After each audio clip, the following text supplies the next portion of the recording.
I was asked by Salim to say something about the clean tech innovation, the work we're doing in China and India, but also we have this index which is called the Global Cleantech Innovation Index, which we have developed with the Cleantech Group, which is looking at all G20 countries and another 18 countries, and South Africa is in there. So it's from 2012, so it's a little bit outdated, but basically what we are seeing is that we have a lot of countries, in particular in the northern parts of Europe and in the US and Canada, that are very, very good at generating startups.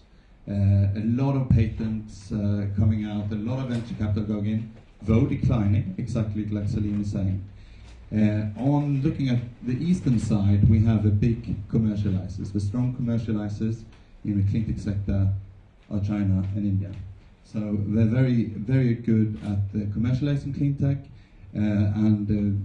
For example, 2009, half of the world's IPOs, so listing on the public stock exchange in clean tech, happened in China. So very, very big and pushing strongly. And what we're seeing the last couple of years, because of the decline in the US and in Northern Europe in the venture capital, we're seeing the big surge of Chinese venture capital into European and American clean tech.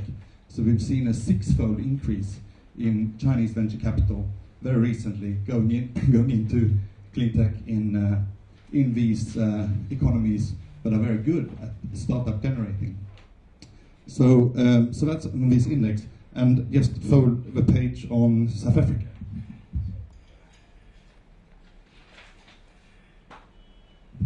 So what does this index say on South Africa? 2 years ago. We're updating this now, so we launched a new one in June, the 2014 index. But on the plus side for South Africa has a very strong entrepreneurial culture. And that's something that South Africa can certainly build on in terms of also in the clean tech space. Recently, an average amount in clean tech focused funds in South Africa compared to other countries. A high number of clean tech organizations, so there's a big interest in organizations around clean tech, and quite a few number of green jobs, and also quite a lot of mergers and acquisitions, so big companies investing in clean tech in South Africa.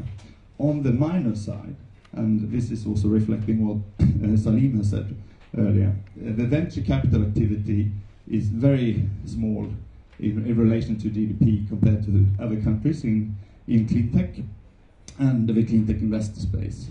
Very few environmental patents, looking at the size of the economy. The government clean tech policies, this was a few years ago. There's been advancement, I know, but you know much better, Salim, on renewable energy policy and so forth.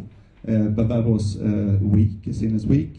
And also the Ernst & Young Renewable Energy Investment Attractiveness Index scored South Africa low a couple of years ago, but that may have changed now. So that was just a reflection, and shoot it down if you think it's wrong.